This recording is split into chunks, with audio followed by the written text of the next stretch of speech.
Welcome to this YouTube channel. God bless you. My name is Adekumi. I want to say thank you for watching our videos. You are amazing. And if you are new to this YouTube channel, I will encourage you to subscribe. Just click the red subscribe button below your right. Thank you so much. Today, by the grace of God, we are looking at the topic, unforgiveness, a great destiny killer. May you be blessed as you listen in Jesus' name.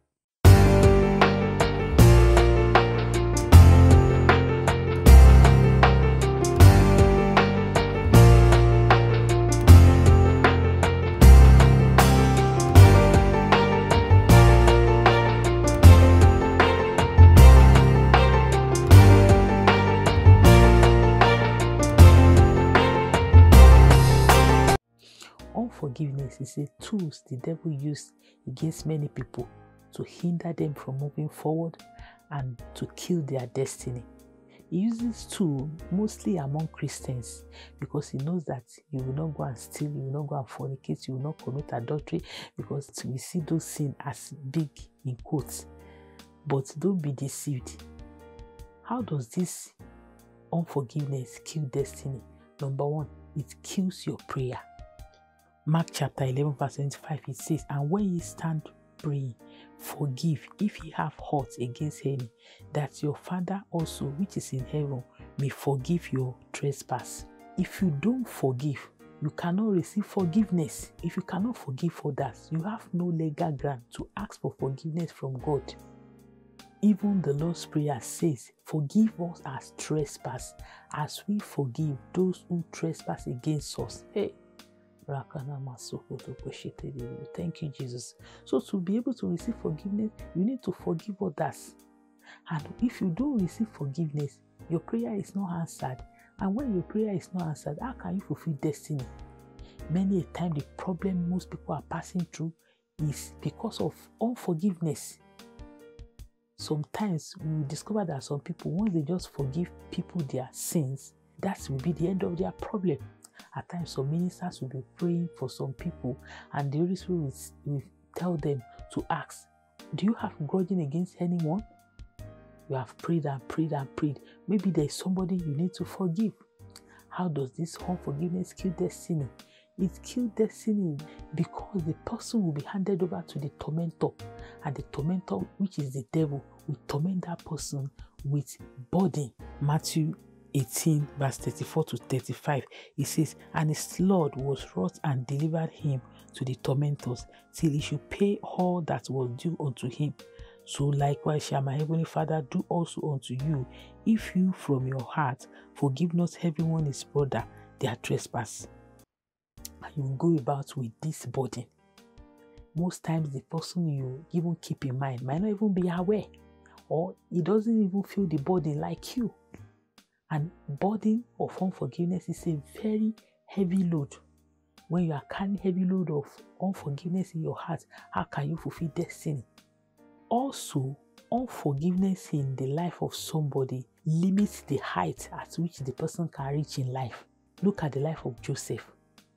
His brother threw him into the pit. They sold him into slavery. At the end of the day, when Joseph became the governor of the land of Egypt, there was famine in the land of Canaan where Jacob and Joseph's brother were living. They needed to come to Egypt to get some food. Joseph gave them the corn. He returned the money, kept the money back in their bags. And if you look at Genesis chapter 43, when they came, Joseph ordered his ruler to bring him to the house. "I would love to eat with them." How many of us can do that? No wonder Joseph was highly and greatly promoted. When he saw them, he didn't react. He didn't use all this to react against them. If you are harboring unforgiveness in your life, God might feel, "Oh, by the time I promote this one, that is how we'll begin to discipline them." So to get to some heights in life, you need to deal with unforgiveness in your life. God will help us in Jesus' name. Not only will this unforgiveness kill destiny on earth, it will even kill eternal destiny. There is no room for unforgiving people in heaven. We've had various testimonies of people that died, that God had to send them back to earth to come and reconcile with the person they have been grudging against. Imagine. The common thing all of them are always saying is that they saw one white man and he was telling them that you said you forgive, but you did not forgive from your heart.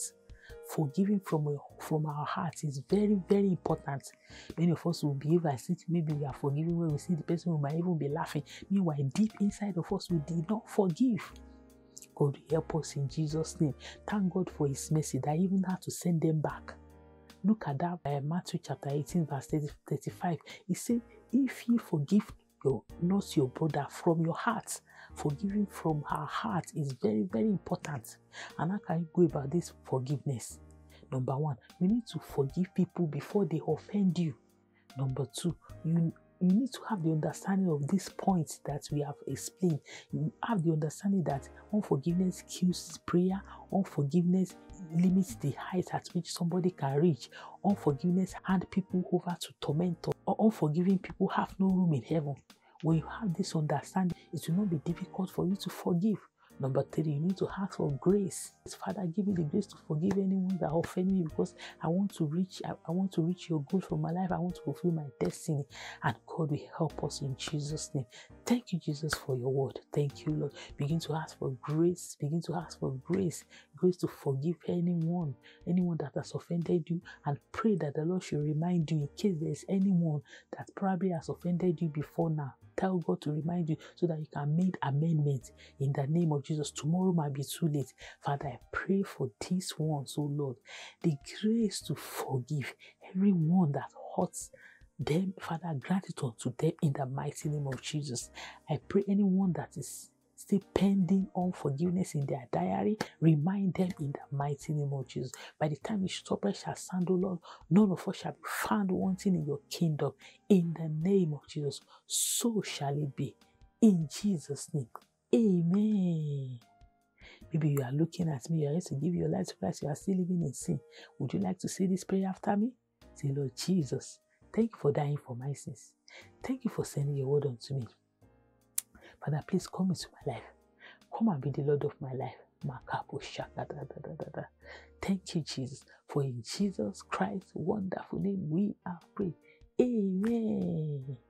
Thank you once again. God bless you. If you have any questions, feel free to drop your comments. Like us on our Facebook page. Don't forget to subscribe. God bless you, and I will see you next time. Bye.